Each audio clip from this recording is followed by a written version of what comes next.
Kami pindah ke rumah di tepi tambang tua saat musim gugur mulai tiba. Bisnis kerikil suami saya baru saja tutup dan dia mengambil pekerjaan konstruksi, yang membuat kami pindah ke kota kecil yang unik di Minnesota, tempat suami saya tinggal seharusnya bekerja di Marlboro. Agen itu menyebutkan reputasi buruk tambang itu dengan santai, hampir seperti renungan belaka antara luas persegi dan rincian perpipaan. Warga setempat menyebutnya sebagai tempat bunuh diri, tempat di mana keputusasaan tampak tertanam dengan jelas udara itu sendiri. Kami mengabaikannya, terhanyut dalam pemandangan indah yang menjanjikan awal baru. Saya menyukainya, jauh dari kota, dan pemandangan dari rumah itu tenang, perbukitan bersalju, tambang, danau di kejauhan, dan tidak banyak orang di sekitarnya. Putrinya, Emily, tampak cocok dengan kamar barunya sejak kami melangkah masuk. Pada usia 7 tahun dia sangat ingin tahu dan dengan cepat mengklaim ruang dengan koleksinya yang luas dari boneka binatang dan buku. Namun saat malam tiba pada hari pertamanya, hal yang meresahkan mulai terjadi. Rumah itu, dengan sungai-sungainya dan ukurannya, terasa sangat hidup. Saya bukan orang yang bisa tidur nyenyak, dan saya ingat membangunkan kami di tengah malam, sambil berpikir bahwa seorang wanita tengah menatapku lewat jendela, dan aku mengabaikannya. Itu adalah malam ketiga ketika teror benar-benar terjadi. Jeritan Emily mengejutkan kami hingga terjaga. Kami menemukannya di tempat tidurnya, dengan mata terbelalak dan gemetar. Wanita bermata putih itu ingin aku masuk ke kolong tempat tidur, dia membuatku takut. Dia berteriak, suaranya teredam di bahuku. Kami berasumsi itu mimpi buruk, namun ketakutan di matanya sangat nyata. Suamiku Tom pergi ke bawah tempat tidur untuk menunjukkan padanya bahwa tidak ada seorang pun di sana. Dia selalu punya imajinasi, jadi kami tidak terlalu memikirkannya. Tetapi ada sesuatu dalam deskripsinya yang membuatku gelisah. Bertekad untuk menenangkannya dan ketakutan kami memasang kamera tersembunyi kecil di kamarnya sebelah hari. Apa yang kami temukan malam itu benar-benar membuat kami merinding. Rekaman itu awalnya tidak mengungkap apapun, hanya Emily yang berguling-guling dalam tidurnya. Lalu tiba-tiba, selimutnya mulai terlepas dari tubuhnya, seolah ditarik oleh tangan yang tak terlihat. Tubuh mungilnya bergeser perlahan ke tepi tempat tidur, seperti sedang diseret. Lalu, sama tiba-tibanya, dia ditarik ke bawah dengan kasar. Kami bergegas menghampirinya, mendapati dia sendirian dan ketakutan. Suami saya membuka aplikasi kamera di teleponnya dan kami terguncang. Tayangan langsungnya masih menunjukkan gerakan, kedipan sesuatu, bayangan yang seharusnya tidak terjadi, sudah pernah ke sana. Di layar kecil itu muncullah sebuah sosok, tembus pandang dan kecil, seorang gadis yang bersembunyi di bawah tempat tidur. Matanya kosong, tatapannya tajam ke lensa. Ada sesuatu di bawah sana. Saya melihatnya, tapi bagaimana? Tidak ada apa-apa di sana. Kami memeriksa kamar, setiap sudut, di bawah tempat tidur, di balik tirai, tidak menemukan apapun tapi dinginnya ketakutan masih terasa. Emily, yang tak dapat dihibur, memeluk kami erat-erat, menolak untuk ditinggal sendirian. Kami memutuskan untuk tinggal di ruang tamu malam itu, berharap keselamatan ada dalam jumlah. Lampu-lampu berkedip-kedip dengan tidak menyenangkan saat kami duduk di sofa, mata kami mengamati sekeliling, sudut ruangan yang gelap. Saat itulah bisikan dimulai, suara lembut dan serak yang seakan-akan keluar dari dinding. Apakah Anda mendengarnya? Seperti ada yang menangis. Suhu tiba-tiba turun, dan bisik-bisik itu berubah menjadi suara paus.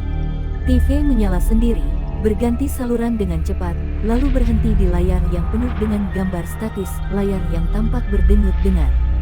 Teriakan sunyi. Aku bisa merasakan rambut di belakang leherku berdiri, saat tangan dingin sepertinya menyentuh pipiku.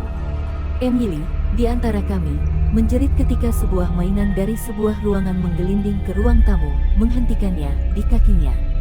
Ruangan menjadi lebih dingin, udara dipenuhi rasa putus asa yang nyata. Kami meringkuk lebih dekat, pikiran kami berpacu, jantung kami berdebar, saat hantu itu terus meningkat, setiap momen lebih menakutkan dari sebelumnya, dan kemudian tiba-tiba, kami bertiga pingsan pada saat yang sama. Ketika mataku terbuka lagi, aku melihat kaki pucat gemuk seorang pria bengkak terseret di ruang tamu kami, lantai ruangan. Di luar, cahaya fajar yang samar mulai masuk melalui tirai. Kami pikir yang terburuk sudah berakhir, tapi rumah itu, seolah merasakan kelegaan kami, mempererat cengkeramannya pada kami. Jendela bergetar hebat, seolah ada sesuatu, atau seseorang, yang sangat ingin masuk, atau mungkin, untuk membuat kita terperangkap di dalam. Kita harus pergi sekarang. Tom juga ketakutan, karena bisa melihat dengan jelas pria gemuk dengan mata putih dan kaki pucat berjalan melintasi aula tanpa tujuan. Tapi kunci mobilnya ada di atas. Aku tahu aku harus mengambilnya kembali. Mencuri diriku sendiri, aku memberanikan diri menuju tangga. Setiap langkah berderit di bawah kaki seperti ketukan drum yang tidak menyenangkan. Udara terasa berat, dipenuhi kehadiran jahat yang tampaknya mengawasi setiap gerakanku. Saat aku melewati kamar Emily, pintu terbanting menutup di belakangku. Tanpa berdebar, aku menoleh ke belakang untuk melihat anggukan itu berputar perlahan. Tanpa waktu untuk berpikir, saya langsung melangkah maju menuju kamar tidur kami. Di dalam, suasananya menyesakkan dan menyesakkan. Aku mengambil kunci dari lemari, dan saat itulah aku melihatnya di cermin. Suatu refleksi yang bukan milikku. Di belakangku berdiri seorang gadis. Matanya kosong, mulutnya melengkung dalam jeritan sunyi. Aku berputar, namun tak ada apapun di sana. Ruangan itu tiba-tiba terasa lebih dingin, dan aku merasakan kesedihan yang begitu dalam hingga hampir menyeretku ke bawah. Dengan itu, aku berlari keluar dari ruangan, kunci di tangan, suara-suara rumah berderit di bawah sesuatu yang tak terlihat, ketegangan bergema di sekitarku. Saat aku menuruni tangga, sebuah bingkai foto terbang dari dinding, pecah hanya beberapa inci dariku, di mana saya mendarat. Rumah itu hidup, marah, dan tidak ingin kami pergi. Kembali di ruang tamu, Tom dan Emily meringkuk bersama, pucat dan ketakutan. Pria pucat kembung itu masih terus berkeliaran tanpa tujuan, sekarang bergerak ke dapur dari ruang tamu kami. Kami bergegas menuju pintu depan, membuka pintu dengan mudah, hanya untuk bertemu dengan kekuatan yang sangat besar yang membantingnya hingga tertutup lagi. Jendela-jendela berkabut seolah-olah tertutup es dari dalam, dan melalui kabut itu kami melihat sosok-sosok, bayangan, tidak jelas, semuanya menatap balik ke arah kami. Lewat belakang, kami bergegas menuju dapur, udara dipenuhi dengan suara pecahan kaca dan paus yang gigih di rumah. Pintu belakang awalnya menolak, seolah-olah ditahan oleh kekuatan yang tak terlihat, tetapi dengan putus asa dorong, pintu itu terbuka. Kami keluar ke tengah udara pagi yang dingin, dengan tambang yang tampak mengancam di dekatnya. Air mulai tidak senyap, tapi di luar pun, sensasi diawasi tidak terasa, tinggalkan kami. Gadis itu muncul di jendela, dengan mata sedih dan tersiksa menatap kami. Kami berlari ke mobil, mesinnya menyala dengan susah payah, seolah enggan untuk dinyalakan. Saat kami pergi, rumah itu tampak surut ke latar belakang, tapi gema suara gadis itu paus mengikuti kami menyusuri jalan. Awal baru kami berubah menjadi cobaan yang mengerikan, tetapi kami masih hidup. Kami selamat dari rumah di dekat tambang, meski kami tidak akan pernah sama lagi. Kenangan malam itu masih membekas, mengingatkan kita pada tabir tipis antara kehidupan dan orang yang telah meninggal, terukir selamanya dalam ingatan kita. Itu adalah malam pertama kami di rumah baru yang saya beli dari bank dengan harga murah, sebuah bangunan tua yang menawan terletak di pinggiran kota tempat saya dibesarkan, dikelilingi oleh hutan. Istri saya, Laura, dan saya sangat gembira akhirnya bisa pindah, melarikan diri dari kekacauan kota yang selama ini kami berharap akan ada kehidupan pedesaan yang damai. Ini membantu saya terhubung kembali dengan ibu saya, yang pernah tinggal di sana sekitar 3 dekade lalu selama sekitar 1 tahun sambil bekerja di 2 pekerjaan setelah ayah saya meninggalkan kami. Peternak gila ini telah membeli properti itu melalui kesepakatan yang meragukan, jadi ibu saya terpaksa untuk pindah. Itu dia, Laura, awal baru yang kita butuhkan. Aku tahu, ini sempurna, aku sudah menyukainya. Saat malam tiba, kami mulai menetap, rumah berderit pelan seolah menyesuaikan diri dengan penghuni barunya. Kami baru saja hendak tidur pada malam hari ketika listrik tiba-tiba padam, kita ke dalam kegelapan. James, apakah Anda sudah melunasi tagihan listrik penyewa sebelumnya? Ya, tentu saja itu pasti skrim. Aku akan memeriksa kotak di ruang bawah tanah. Meraih senter, aku menuju ke bawah. Udara semakin dingin saat aku turun. Sinarnya senter saya berkedip-kedip melintasi dinding batu tua, mencapai kotak skrim. Saya menjentikkan saklar, tetapi daya tetap mati, dan anehnya, Saat itulah aku menciumnya, aroma logam aneh yang tidak seharusnya ada. Laura, apakah kamu mencium baunya? Ya, apa itu? Dia mulai batuk keras. Kenyataan itu menghantam kami berdua di waktu yang sama, gas. Kami bergegas membuka jendela, tetapi baunya seolah tercium dari dinding itu sendiri. Aku meraih tangan Laura, menariknya ke pintu depan, tetapi ternyata pintunya macet. Itu tertutup rapat. Bagaimana? Apa-apaan? Kepanikan terjadi saat kami mencoba jendela demi jendela, dan menemukan semuanya macet tanpa alasan yang jelas. Jelas, ini bukan kecelakaan. Seseorang telah menjebak kita di sini. Kami menutup mulut kami dengan kain basah, mencoba menyaring udara beracun. Pikiran kami berpacu untuk mendapatkan solusi. Saat itulah kami mendengarnya, sebuah tawa kecil lembut dan menyeramkan datang dari bayangan. Sebuah sosok tiba-tiba muncul, dan memukulkan tinjunya ke jendela kaca, sambil mengenakan kacamata penglihatan malam dan masker gas. Penampilannya sama mengerikannya dengan niatnya. Oh, matahari yang hilang kembali, selamat datang di rumah. Suaranya teredam tetapi jelas, ancamannya tidak dapat disangkal. Ia mulai mengelilingi kami, bergerak dengan keanggunan seorang predator, langkahnya sangat senyap. Siapa kamu? Oh, apa yang kamu inginkan? Ini rumahku, kamu tidak seharusnya ada di sini. Tidak, itu rumah kami. Kami baru saja membelinya dari bank, pasti ada kebingungan. Oh tidak, ini belum terjadi. Dia menghilang secepat dia muncul, meninggalkan kami terbatuk-batuk dan bingung. Kita perlu bertindak, kita harus keluar dari sini, Laura. Aku tahu tentang orang ini, orang yang gila bertahan hidup. Dia merupakan salah satu orang yang bersiap menghadapi kiamat. Kita butuh senjata, apa saja, dia bisa saja gila. Kami mengobrak-abrik laci dapur, menemukan palu dan obeng tua berkarat. Senjata lebih banyak, tetapi lebih baik daripada tidak sama sekali. Namun saat itulah babak kedua permainan Rogan yang kacau dimulai. Serangkaian suara ledakan keras bergema di seluruh rumah ketika gambar-gambar di dinding mulai jatuh satu persatu. Penutup kacanya pecah di lantai, suaranya semakin keras dalam kesunyian yang mencekam. Dia mencoba menakut-nakuti kita. Itu jelas berhasil. Saat itulah kedua telepon kami berdering bersamaan. Dengan hati-hati, saya menjawab, berlari akan membantu, saya ada di mana-mana.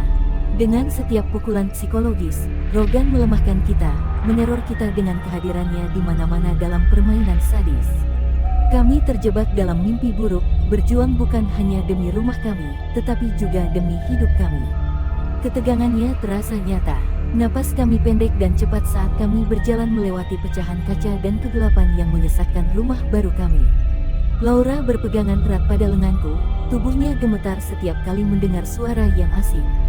Kita harus terus bergerak, mencari tempat bersembunyi sampai polisi tiba.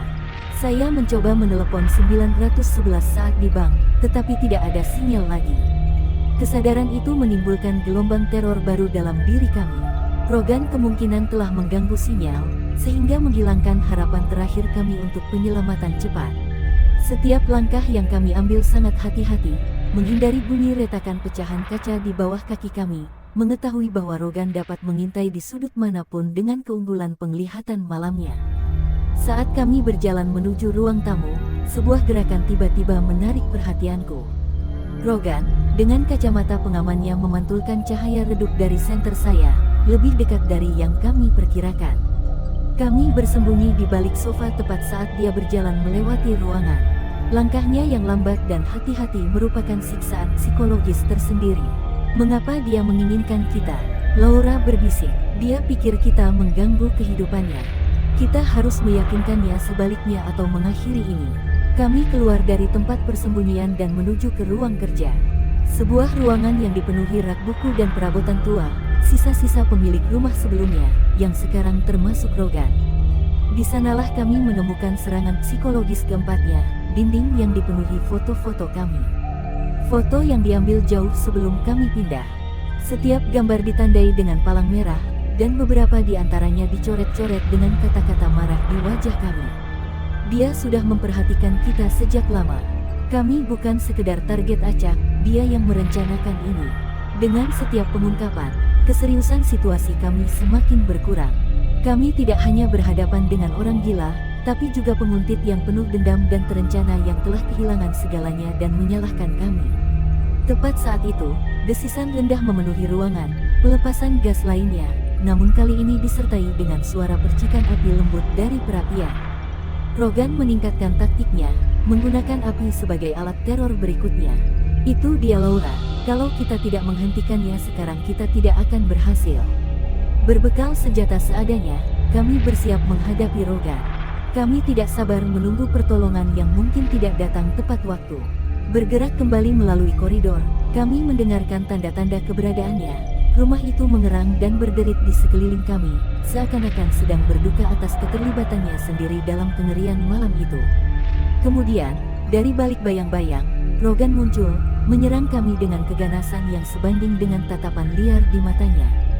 Laura mengayunkan palu itu dengan sekuat tenaga, mengejutkannya dan menjatuhkan kacamata dari kepalanya. Dibutakan oleh paparan kegelapan yang tiba-tiba, Rogan terhuyung mundur, menerjang ke depan, menusukkan obeng ke bahunya dan menjepitnya ke dinding. Ini belum berakhir, ini tidak akan pernah berakhir, ini sudah berakhir untuk malam ini. Laura menyerang dengan palu lagi, menghantam kakinya dan menghancurkan beberapa tulang. Dia terjatuh di sana. Dengan Rogan yang tenang, dia bergegas ke telepon di dapur, garis itu secara ajaib kembali jelas. Dia menelepon polisi, suaranya bercampur antara lega dan takut. Saat kami menunggu pihak berwenang tiba, kami terus mengawasi Rogan, yang mengerang karena luka-lukanya di lantai. Polisi tiba dalam hitungan menit, lampu mereka menembus sisa-sisa kegelapan.